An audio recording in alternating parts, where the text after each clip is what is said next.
এক বছরের জন্য জায়গা ইজারা নিয়েছিলেন তারা, কিন্তু এরপর আর ইজারা নবায়ন করেননি। দেড় যুগ ধরে চলছিল দখলদারিত্ব। সিলেট জেলা পরিষদের জায়গার উপর রীতিমতো দোকানপাট এবং মার্কেট তৈরি করে কেউ কেউ আদায় করছিলেন ভাড়াও, আবার কেউ নিজেই পরিচালনা করছিলেন ব্যবসা।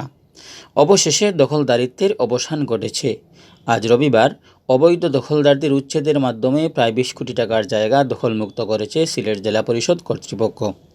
উচ্ছেদ করা হয়েছে শতাধিক স্থাপনা। দখলমুক্ত করা জায়গায় নিজস্ব বহুতল ভবন মার্কেট করার পরিকল্পনা নিয়েছে জেলা পরিষদ। জানা গেছে, দেড় যুগ আগে সিলেট সদর উপজেলার বাদাঘাট এলাকায় পাকা রাস্তার পাশে 4 একর জায়গা ইজারা নেন বিভিন্ন ব্যক্তি। 1 বছর পর ওই জায়গা জেলা পরিষদকে সমঝে দেয়া অথবা ইজারা নবায়ন করার নিয়ম থাকলেও কেউই সেটা অনুসরণ করেননি। পাকা ও আধা পাকা স্থাপনা তৈরি করে কেউ কেউ ভাড়া দিয়ে দেন স্থানীয় ব্যবসায়ীদের, আবার কেউ নিজেরা ব্যবসা পরিচালনা করছিলেন দেড় যুগ ধরে। বর্তমানে ওই স্থানে প্রতি শতক জায়গার মূল্য 5 লাখ টাকার উপরে বলে জানিয়েছেন স্থানীয়রা। সে হিসেবে দখলকৃত জায়গার মূল্য 20 কোটি টাকার উপরে। মূল্যবান এই জায়গার উপর বিভিন্ন ব্যক্তি গড়ে তুলেছিলেন 137টি অবৈধ স্থাপনা। এদিকে জেলা পরিষদও তাদের মালিকানাধীন জায়গার কথা বেমালুম বলে গিয়েছিল। দখলদারদের উচ্ছেদ করে জায়গা উদ্ধারে কখনো উদ্যোগ নেয়নি জেলা পরিষদ। জেলা আওয়ামী লীগের সাধারণ সম্পাদক অ্যাডভোকেট নাসির উদ্দিন খান জেলা পরিষদের চেয়ারম্যান নির্বাচিত হওয়ার পর পরিষদের দখলকৃত জায়গা খুঁজে বের করে উদ্ধারের উদ্যোগ নেন। এরই অংশ হিসেবে তিনি বাদাঘাট এলাকার রাজনীতিবিদ, ব্যবসায়ী ও বিশিষ্টজনের সাথে বৈঠক করেন। এরপর দখলদারদের নোটিশ দেওয়া হলে অনেকে তাদের মালপত্র সরিয়ে নেন, তবে দখলদার হিসেবে থেকেও যান অনেকে। এই অবস্থায় আজ রবিবার সকাল থেকে উচ্ছেদ অভিযানে নামে জেলা পরিষদ। বুলডোজার লাগিয়ে সকাল 9টা থেকে দিনভর চলে উচ্ছেদ অভিযান।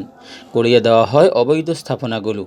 সিলেট জেলা পরিষদের প্যানেল চেয়ারম্যান মুশতাক আহমদ পলাশ জানান, একসোনা ইজারা নিয়ে অনেকে বিধি লঙ্ঘন করে স্থায়ীভাবে ব্যবসা প্রতিষ্ঠান গড়ে তুলেছিলেন।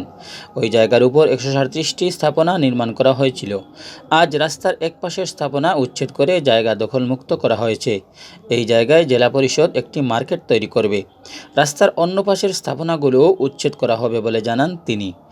আমরা কিন্তু বারবার আপনাদেরকে বলতেছি, আমরা 8:55 এখানে আমরা শরীক হয়েছি, মানুষের সাথে আমাদের কথা হয়েছে, বিভিন্ন লেভেলের সাথে মানুষের সাথে আমরা কথা বলেছি। আমরা আপনাদের কল্যাণের জন্য এই কাজ করেছি এবং এখানে লিজের শর্ত রয়েছে যে কোনো অবস্থায় লিজকৃত জায়গায় স্থায়ীভাবে অবকাঠামো নির্মাণ করা যাবে না এবং আরও কন্ডিশন রয়েছে। এই শর্তাবলী যদি কেউ লঙ্ঘন করে তাহলে তার লিজ আপন গতিতে বাতিল হয়ে যাবে এবং সেই শর্তে স্বাক্ষর করেই এখানে লিজ দেওয়া হয়েছে দীর্ঘদিনভাবে। শুধু বাদাঘাট নয়, আমরা সালুটি করেও সেখানেও এখানে অবৈধভাবে উচ্ছেদ হয়েছে। জেলা পরিষদের চেয়ারম্যান অ্যাডভোকেট নাসির উদ্দিন খান জানান, দীর্ঘদিন ধরে জেলা পরিষদের মূল্যবান জায়গা দখল করে সেখানে অনেকে স্থাপনা নির্মাণ করে ভাড়া আদায় করছিলেন কতিপয় লোক। দীর্ঘদিন ধরে জেলা পরিষদের মূল্যবান জায়গা দখল করে সেখানে অনেকেই স্থাপনা নির্মাণ করেন, আদায় করেন ভাড়াও। জেলা পরিষদের নজরে আসার পর স্থাপনা উচ্ছেদ করে জায়গা দখল মুক্ত করার উদ্যোগ নেওয়া হয়। নবনির্বাচিত সিলেট জেলা পরিষদের চেয়ারম্যান জানান, বাদাঘাটের মতো সিলেটের বিভিন্ন স্থানে জেলা পরিষদের মালিকানাধীন অনেক জায়গা দখল হয়ে আছে। পর্যায়ক্রমে সকল জায়গা উদ্ধার করা হবে।